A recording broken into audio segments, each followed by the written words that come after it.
lwaki okitadde ku nsingo yange papa ntikiriza ati Namutebi awooli si wabi nnyo bwengira ensambala tukwata mpola kakati mbadde ngamba ndi bannange nfa togenda kufa kasitokkiriza eka nzikiriza tolaba enteesaganya ziwedde mukama otegeera tujja kukuŋŋaanya n'obusungu bwo tusime teri agenda kulemera ku nsi tulaba nti abantu balina emputtu tujja kukuziika omuntu bagenda ne bamuwa eddagala ne balimuwandiikira ku ddwaliro naddala abantu abateebaka atuuka ng'ali addictive alirya buli bwalimira oli ku YouTube channel agaliwo tuula kalira emboozi egw'amakerenda ennaku z'omwezi leero ziri 26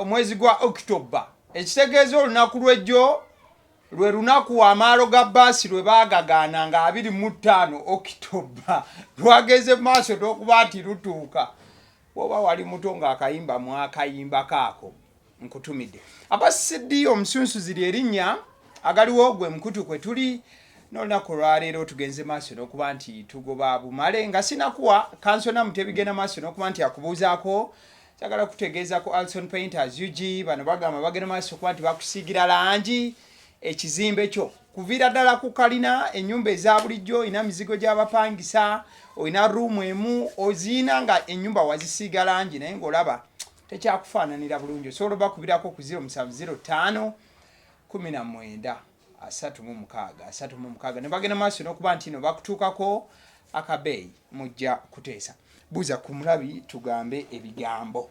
Assalamu alaikum wa rahmatullahi wa barakatuh. Balamusiza abasebo ne bannyabo abatuwa obudde ne musanga amakulu bye tuba twogedde ababifuula ensonga okugamba nti wayi kankyongereyo okwo muli ba nsannyo era muli banjawulo tuli kubanga muli zababuzaako ndi muzzukulu wa Gabunga Namutebi Sumaiya azze n'olwaleero tubenga tuwayamu weekend ebadde erimu ebintu bingi n'olwekyo ntuusa okusaasira okwenjawulo eri baganda baffe abafunye okusoomozebwa okwenjawulo naddala abantu abawangaalira ekigwogwa enjogo eyaguddeyo banange tulumwamu nammwe abafiiriddwa abantu bammwe abakyali mu malwaliro tusaba oyo Allah subhanahu wa ta'ala ye musaasiza asinga okusaasira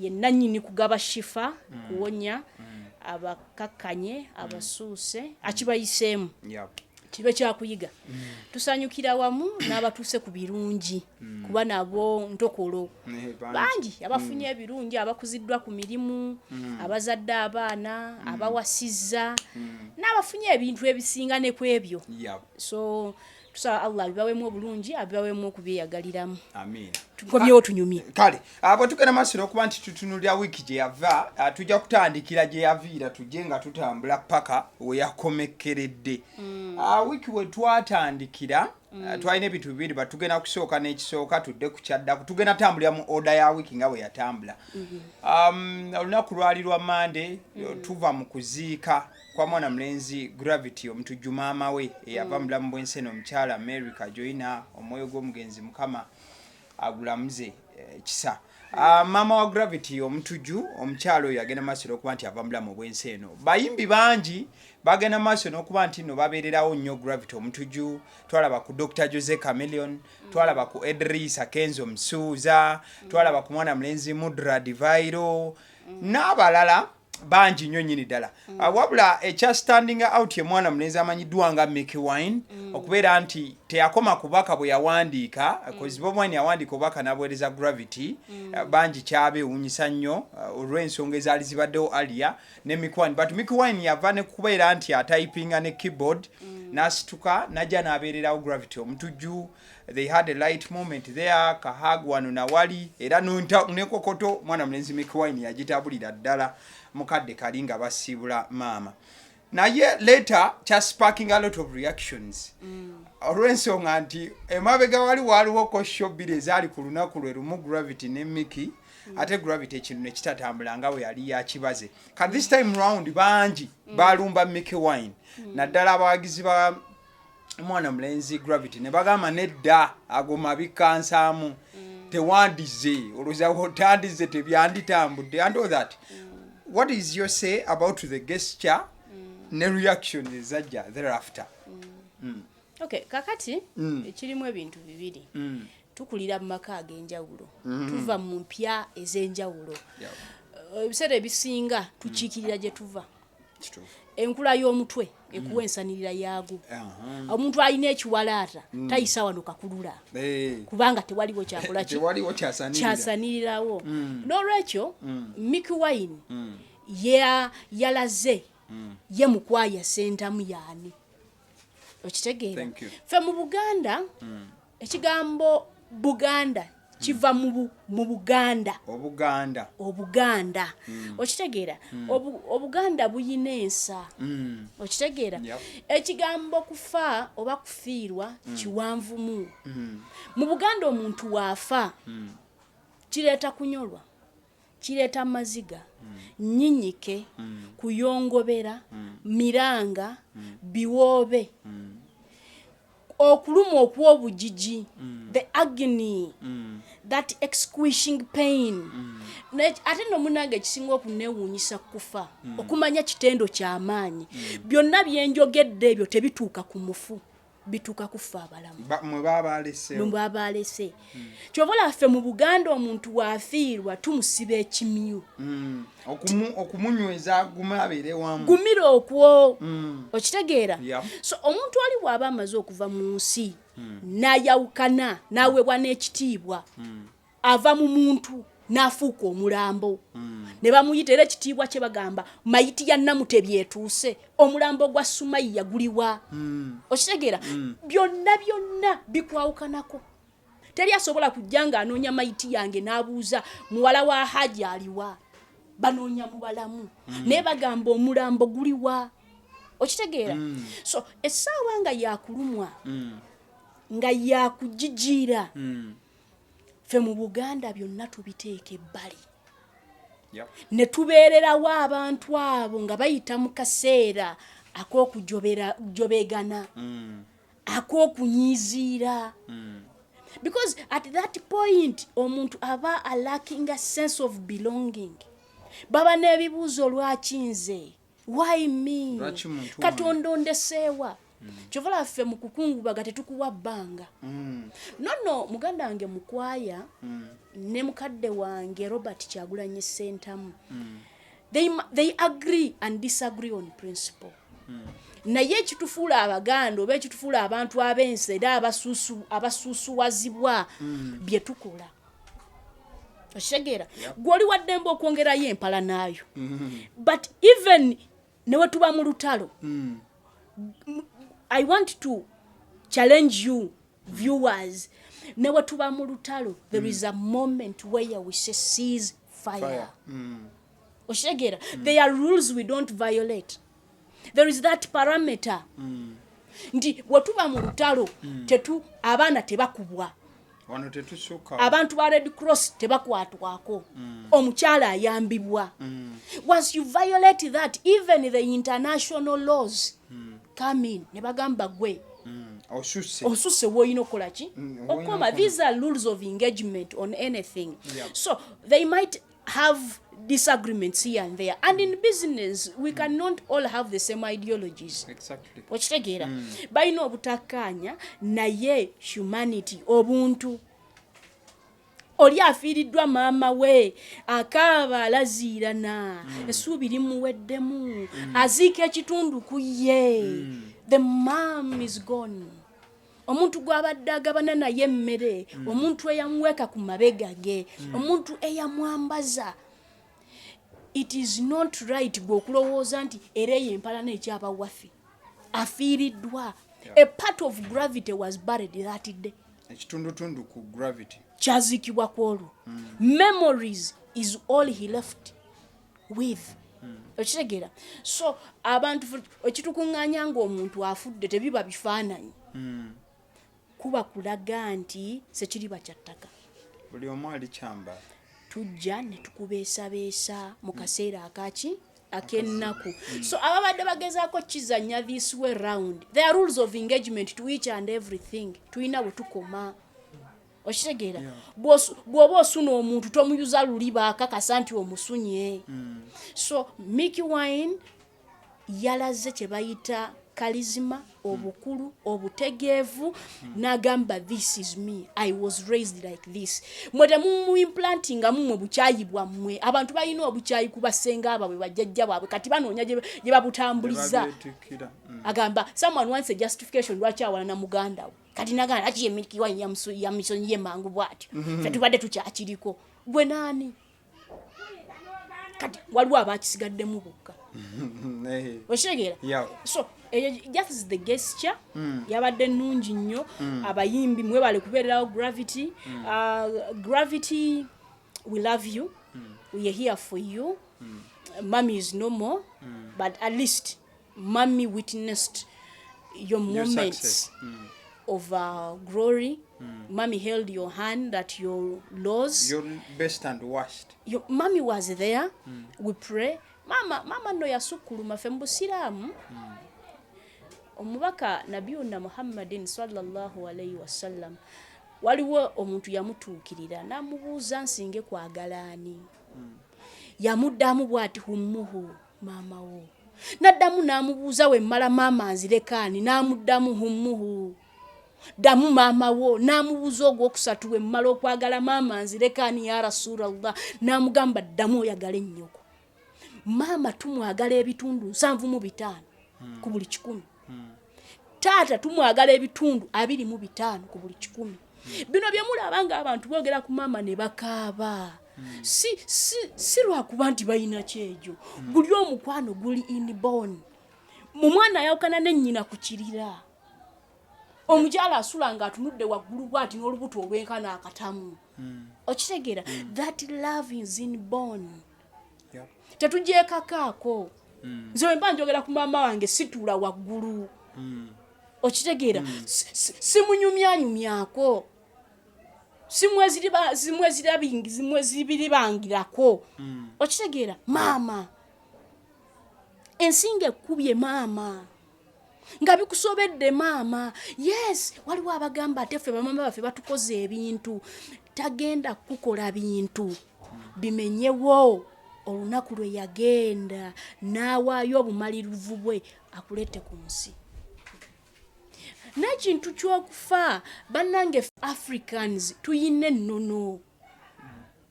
Mu kufa tukakkana. It is a moment of reflection. N'ogamba olunaku lugenda kukya nga Namutebi ali mu suukezi. Nga ngenze nga bwe najja. Ng'asirise. Nga maze. Nga ne bwonjogerako ki maze. Ferafe olaba mu kufiirwa buli muntu ky'omufulumyako mazima meerere. Kimukakatako the and then. Era bakubiriza omuntu oba afudde mwogereko ekituufu oba ekirungi. Woba tosobola sirika. Kyekiri emabegaawo Buganda kye yavaayo n'ekola. Ne issuing a statement negamba omuntu ABC fere tugenda mukolako ki.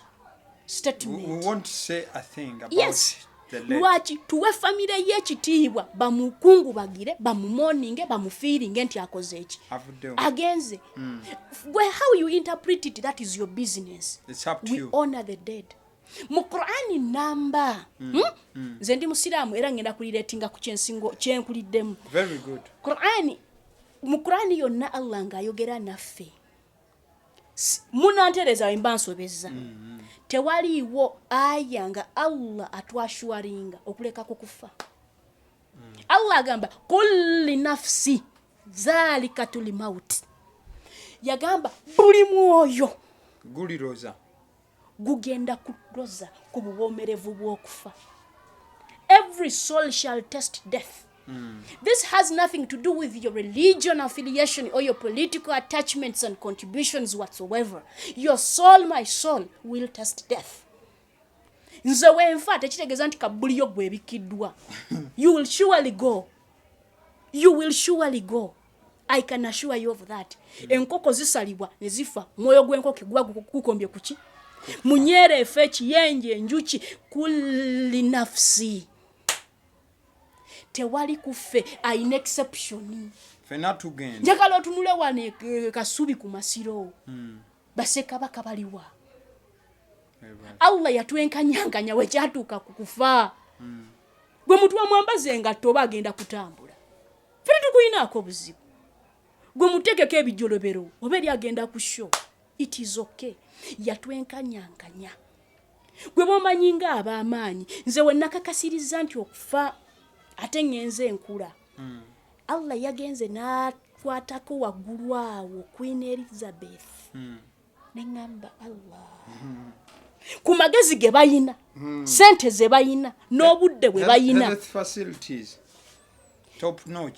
Allah yabasuubiza nti bino byo temutetenkanya mukindekere nzija lumu buli muntu agenda kukyalirwako malaikatul maut buli muntu bwetegeka butegesi nti lweneja okumanya okufa kugenda twenkanyankanya Yesu Kristu Isa alayhi salamu Allah musasire waba yafa gafenda tukkiriza nti Yesu Kristu ye yandibaddewo mufu Nabiuna Muhammadin sallallahu alayhi wasallam muki bwe tuba tubala abagenza bumwe bali Musa tugenda kubye tukanyako ffenna kuba omukatuli kyasoma Musa Moses Ibrahimu ne tukanya Abraham tukanye Daudi Daudi alayhi salam bwabanga taliiwo bwe tegeka empala nayo tegeka obusungu bwo tujja kukuŋŋanya n'obusungu bwo tusime teri agenda kulemera ku nsi tulaba nti abantu balina emputtu tujja kukuziika yagalaga Namutebi tugenda mukwata bwe tuti hajibula kulembere kale so twongera okusaasira mwana mulenzi Gravity Omutujju olw'embeera eyo gye yagenda maaso okuba nti emutuukako mu bufu ofaananako bwetyo kale bwe twokuvaayo eyo era still mu wiiki nga tutambula ba political prisoners abaddamu ne bapopinga up mu kusooka wiiki eri wena kusinkanako bali bagenze maaso n'okubanga bapleadinga guilty obanga bakkiriza nti emisango bagiza omuli emisango nga okusangibwa n'ebyambalo by'amagye okulya mu nsi olukwe n'ebintu ebigwa mu kkowe eryo so oluvannyuma lw'okuba nti no ba political prisoners oba abasibe bano abaali basaidinga n'ekibiina ki National Unity Platform bakkiriza nti emisango bagikola omwali Olivia Lutaya Muhaidin n'abalala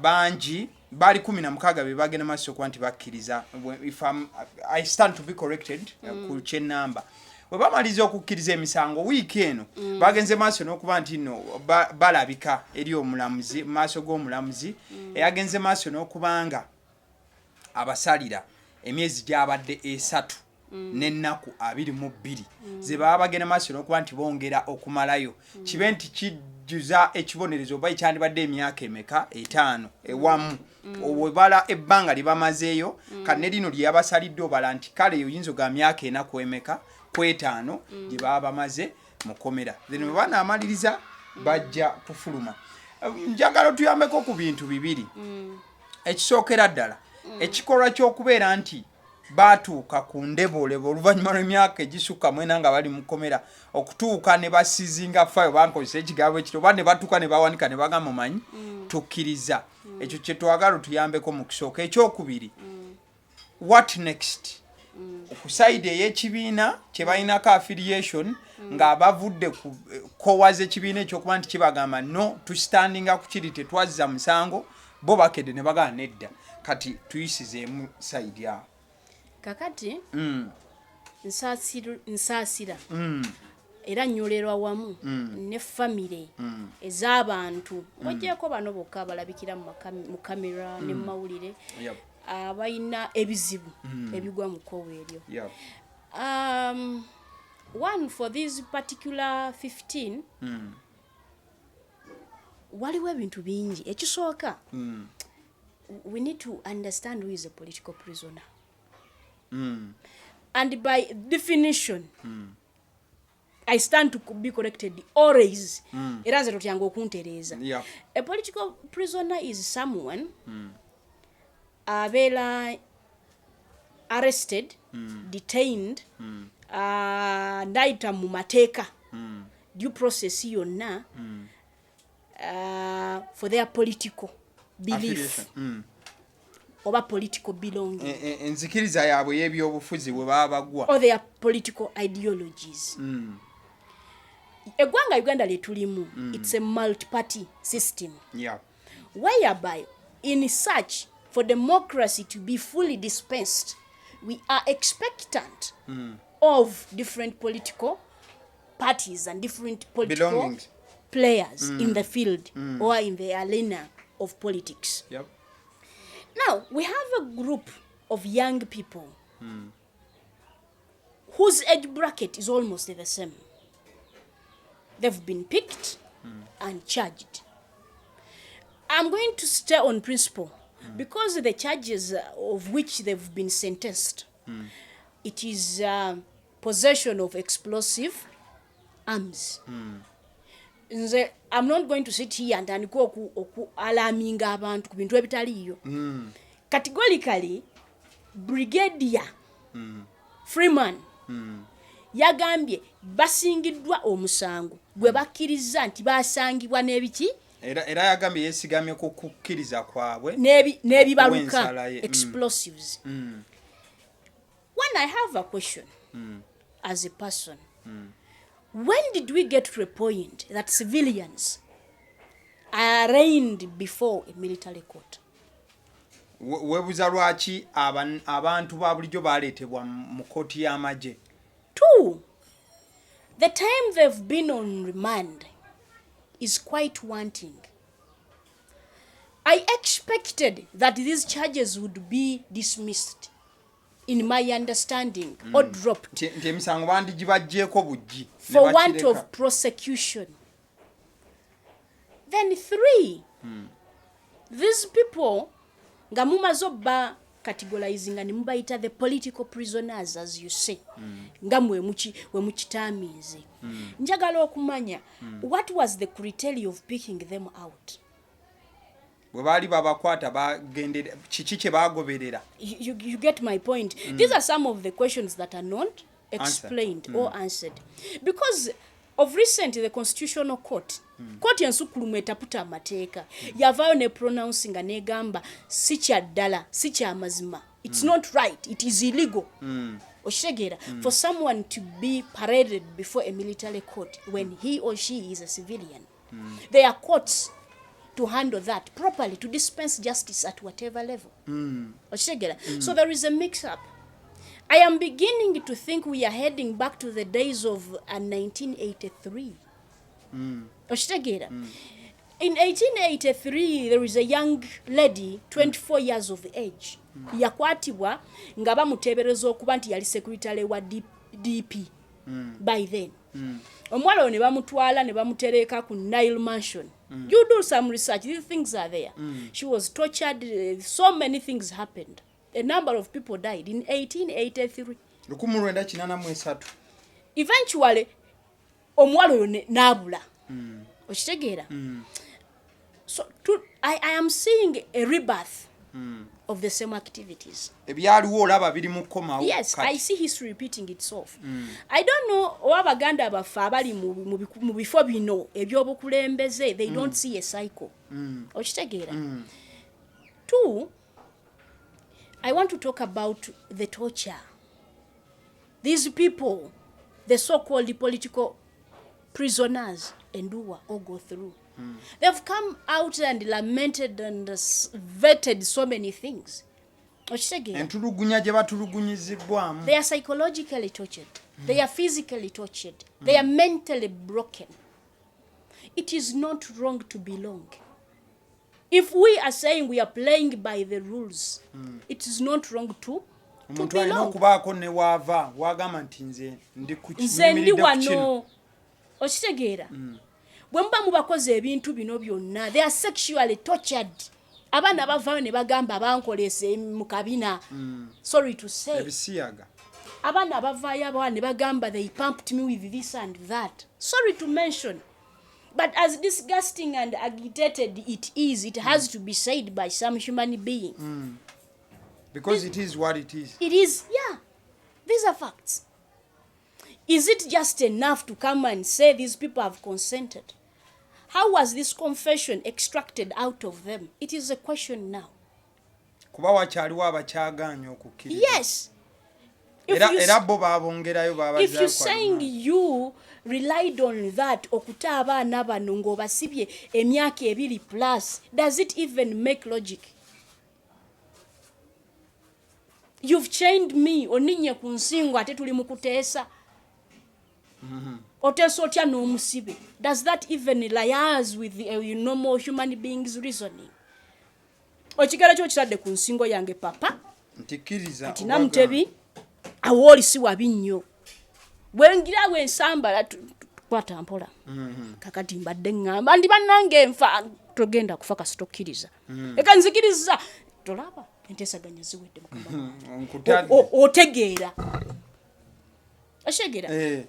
To the Noob supporters and people who are coming out ne mu kitunulira mu ange mbi abo batutiriridde gwali wabatumachi batuliddemu olukwe wali wabatumachi. I want to assure you abaana bano babadde ku bbange eryo lyonna their families are shattered. The relationships that are broken, that are beyond mending. There are so many factors behind that confession. You are so much parading to us.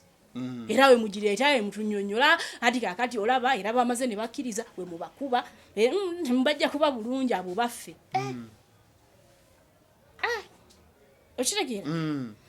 I don't think that is okay. I'm not saying due course was not taken, but there are a lot of questions and irregularities here and there. And those irregularities is what I'm pointing at. Ebirumira byadde bingi nnyo. Waliwo obulumira basebo ne bannyabo. Bakadde bafa batulungamya mu nsonga zino. Waliwo obwo. Tusse ekitiibwa mu mirimu gye mutukoledde. Naye waliwo obwo. Tulagawa, tumalirawa. Those are my questions. All right. Kale, bwe tuba tuvuddeyo eyo ne tukomawo eno mu entertainment. That was Tuesday. Then wakati awo mu lunaku ng'olwokusatu tugenda maaso n'okuba ntufuna amawulire ga mwana mulenzi George Kigozi, Hassan Kigozi, oba goyinza okuyita Josh Tedde.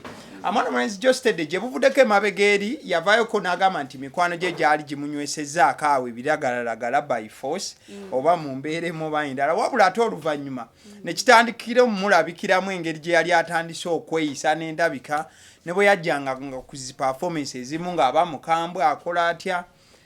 Oluvannyuma kyazuuliddwa mu weekend nti mwana mulenzi yatwaliddwa mu rehabilitation center nga ka ice kabadde kasusse. Omuntu waawulira ice ayinza olowooza nti twogera ku ice cream oba ice gwe bateeka mu soda. Naye mukwano gwange waliyo ekiragalalagala ekiyitibwa ice kikambwe nnyo. So ebiragalalagala bibadde bigenze maaso n'okuba nga kati bye bimufuga nga takyasobola bifuga. Gye byakkidde ng'atwaliddwa mu rehabilitation center. Yeah. It's a good gesture.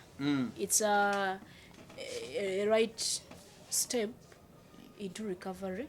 Yasazeewo mu busalawo ekintu ekituufu. When you seek help, you always find yourself relieved and revamped back. Yep. I think that is a very right step to take.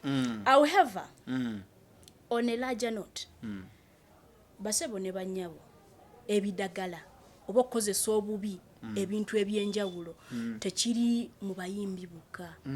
Mumwagala nnyo okupini pointing aba celebrities and artists and what of you because of their societal appearance and the level they are at. Ne mugamba abo be babikozesa. I tell you this, ebiragala biri mu masomero. Ebiragala biri mu mawofiisi eyo. Byegiriisa. Ebiragala biri mu parliament y'eggwanga. Ebiragala biri mu bavuzi ba boda. Ebiragala biri mu maka. Abantu beripa ku baana baabwe nga bakozesezza ebintu. Nga si be baliwo. You can abuse a substance at just the level of consumption. People are abusing prescribed medicine. Exactly. That is drug abuse. Yep. People are taking alcohol like they are taking water. Enyonte be baluma buli You people, you are discussing this thing as if they are abusing something we don't know. These drugs are within us. Abasirikale bakozesa ebintu. Otuka musirikale nga yakoye ggulo. Benyini abatukuuma eddembe. Ebiragala biri buli wamu. Bwe bituuka te ku bavuzi b'emmotoka ennene. Kissa kinegula. Gujja bagira. That is it. Then my question would be, because World Health Organization yavayo issuing a report. Negamba numbers are showing nti ate kati abakazi since COVID-19 they are at a rampant scale in consumption and abuse of substances. Abakazi kati bakozesezza nnyo ebiragala ne basukka. Babi. Stats ziraga nti abaana abato at the age of 15 they are at a percentage of 75% bakozesa from the age of 15 years. Emyaka 15 ngoli atandika okuvaako. These things we are discussing. Muve mu bintu by'okukebera ebintu ebitatugattako. You go soma World Health Report jeziri on drug abuse. This information can be attained and this information is available for read. Yeah. Oshegera. Now we are going to ask ourselves, what is the cause of this rampant use? Yes. Oshegera. Now, one of the factors we need to discuss is age.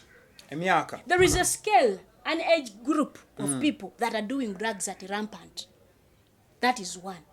Then we have social demographics. Oshegera. Na dala mwe toli wano atoyagala obeera wano. We used to call it social influence. Oshegera. Mwina that hype. You are present to people. We top it up, we have economic factors. Yes. Abantu bali on the verge of each and everything. Omanche baito okubeera kaleberebwe. Agwayo tagwayo. Yes. The problem is if we don't identify these problems where they are, we are not going to be able to solve them. Never. These things are here with us to stay. We just need to learn to accommodate them and move on. Excuse me.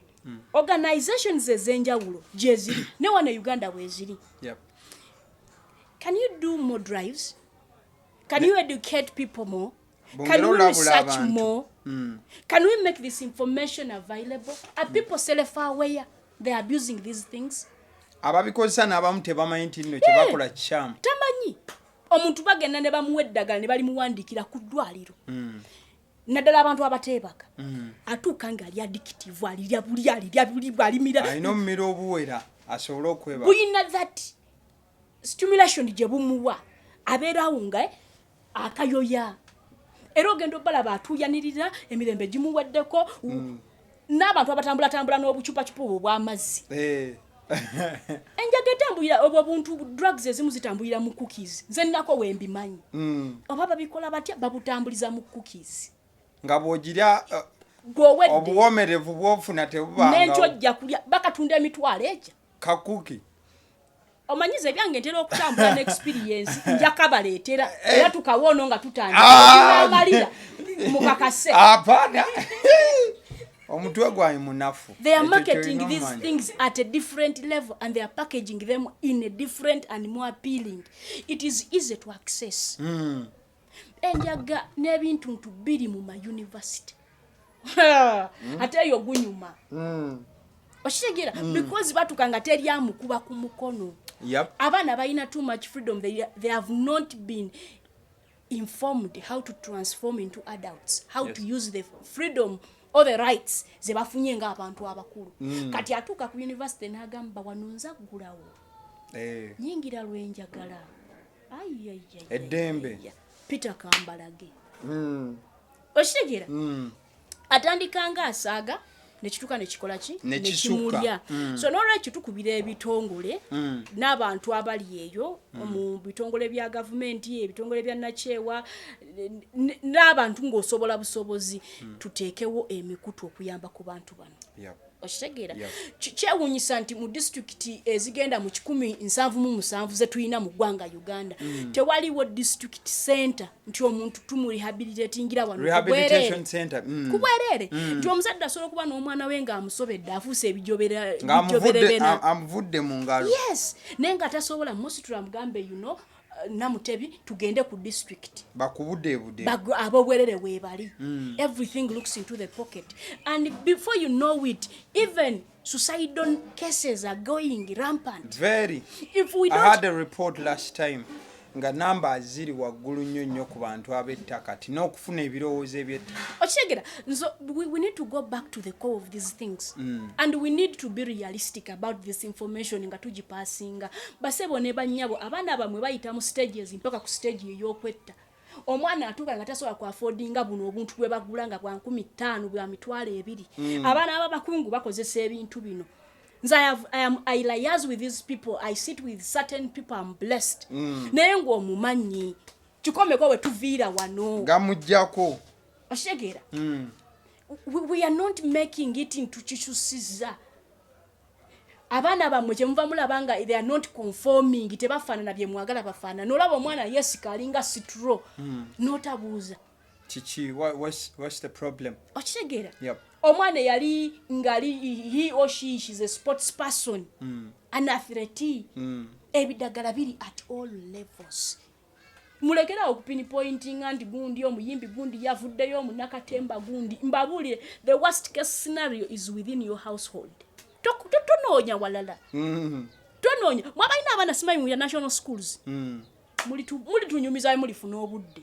Fewe tuli oshegera bino ebintu byaddala tubyogereko nga tuli byaddala nze newunya amasomero nze we nasomera nga ndi mu high school twafunangayo kye bayitanga counseling and guidance day every month and attendance was a must and your parent had to sign on that attendance every day nti waliwo wabadde for us at my school, we had parents and teachers meetings. Those are the things that are meant to be discussed. But because people are idle busy in town, parading themselves into bakola nnyo, they don't attend parents teachers meetings. They have no time for their kids.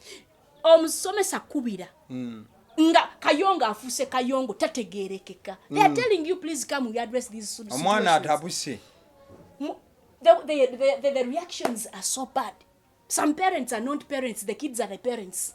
Omwana mulimu omwana ganze nze mukuru nze muzadde wange mama kyandigambye nze nsobola kimala nkikugambye era omwana muzadde ne bakubira n'ogamba yabagambye atya ye buli we munaasulayo ogwa nagamba not even the government can help you at a certain point ng'omuzadde twala obuvunaanyizibwa and these things of drug abuse they move in patterns and sequences you can follow them there is always a starting point. Mwabazadde abatuma abaana b'emyaka 5 omwenge muli kuki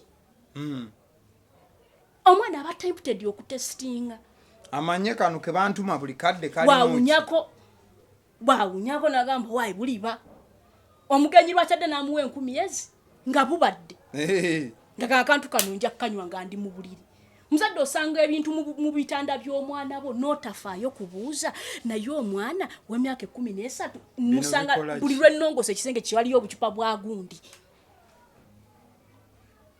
and you know the things are so cheap they are so easy to get nti olwa boda amanyi gye babijja bino we munateeka importance ku bintu ebitatuwongerayo mulina abasajja ng'omusajja omulaba yeetaaga obuyambi mubabikirira bantu bakugamba naye omuntu ono yandifunye obuyambi ng'obudde bukyali abantu banywa ebintu ebifulumira mu nnyindo bawunyanga we baagala batuma mutandise tukaluubiriza by the way you cannot smell as you wish as you wish okay sincerely speaking I'm banange si mu bubi basuse omuntu omulaba yali muyonjo abitadde embeera etandise omuvuga emuzza wala omuntu afiiriddwa omuntu kyova olaba ffe woofiirwa bakuwangayo ennaku neekuba ku mulimu bakuwa kaliivu take 2 weeks ng'oli weka obudaabudibwe okakkane gendako ku nnyanja genda mu bafamire yobeerako n'abantu bo These things are not there for luxury. Okitegeera nti omuntu omwana we yakafiirwa maama we essomero ne ngamba ku Mande okomewo akoleki asoma afuuke ki ngani we yakifuuka okuze kutuuka wana ali mukulembeze w'eggwanga mwatugamba tugenda kubeera aba president ono aliko alagawa kale mutubuulire mwatugamba musome nnyo ne tusoma nnyo mwe mwasoma bikiffe bye twagwa tulero tubitetenkanye okitegeera so abazadde nga tonateeka emphasis ku bintu bitono nga so mwana wange ajja kusoma nja kuyita obute ojja kuyita obute abenga amala senior 6 aveeko abe ku university ate abere ku mulimu nga tasobola performinga ate bino ebizewe tujja nga tubirera tubiyingiza obufumbo ne tubiteeka ku mwana omulala okitegeera a character is developed by continuous and consistent repetition of a habit. Gwe bakugambira ndi Namutebi yenno munnange tasobola kubeerawo ddakiikaana. Kitandikanga kazeezeze. Ne kifuuka gwe. Abazadde omwana muto tava mu sigala. Gwe nga kiringa ekinyuma tekinyuma.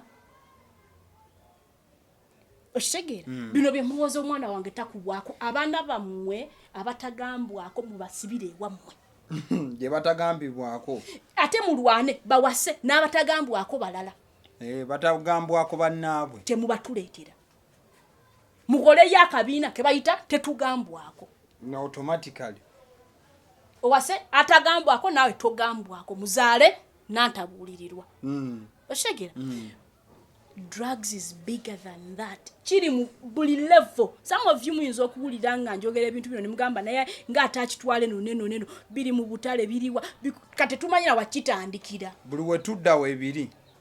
So we need people who are committed, who are real. Muve mu bantu abakisuubulamu ssente. Waliwo abakifunamu. Ebyo bidagala by'ebbeeyi ababiyingiza wano we nkuwa kumanya weewuunya. Bebo fe tubamanyi. Kwaffe muli mungoli talina na passport tebiva wano biyingira bitya waliwo akebera atabikebera waliwo abayigiriza we babisabika n'entambula biyina engeri gye bitambulamu mpaka mu nyumba ye yakkalina olw'ebidagala ebisusse tulaba bataata abeegadanga ku baana olw'ebintu ebitategeerekeka omwana omulenzi abeera ku mwannyina bannange gwe gusoose obulira ndi nannyini maka naawe usigala amutoddemu ekyo kya bulijjo nga kyafuuka ddi ekya bulijjo lwaki nammwe mutusumbuwa ati we kyafuuka kyatuuka kati kya bulijjo ekyo wabaawo ensonga bw'oba weetaaga obuyambi seek help ate mulekerawo ogamba nti bino tebyogerwako babyogerako. Find a person, talk to them. Yep. And you people, if someone chooses to confine in you, mutuyambeko mubeka abasirifu. You at a workplace and someone najja. Now gamba Namutebi, I am going through ABCD. Ekintu kimmalawo. Abantu balaba mutoyi tafuluma toyi buli kaseera abeera mutoyi abane byayisa ku nnyindo. Kumirimu. Kusigalanga kwali. Mwe, bwe tunayogera ku bintu ebikuba abantu mujja nakutya.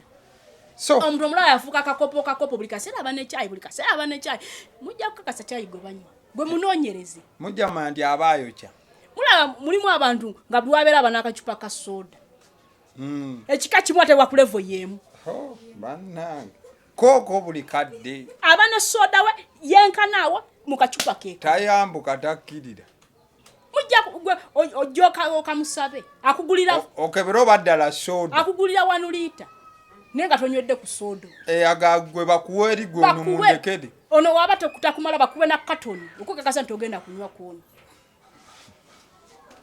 tubamanyi tubalaba we are following organization come out media banange ngaye muteekayo ebifaananyi byabye ono yalidde gundi ono yakoze gundi this information is important abakulira amasomero take note abaana abo beetaaga okwogera nabo abazadde tula n'omwana wo nze mama wange nga mmaliriza ya tata wange mama wange yaŋŋamba nina obudde bwonna okwogera naawe kuba we siiyogere naawe ensi egenda kuŋŋambira bye saagala owulire ebitajja kuba naŋŋamba ng'oggyeko byonna by'omanyi omuntu abaako ne byatakola by principle nagamba si buli mmere ku mukolo nti bagirya oshegera tubaako ne byetwerekereza kakati bannyabo ne basebo mmwe bannakazadde b'eggwanga we mutaabeeko bye mugamba abaana bammwe ensi egenda kugamba abaana bammwe gasiya nze Namutebi Sumaye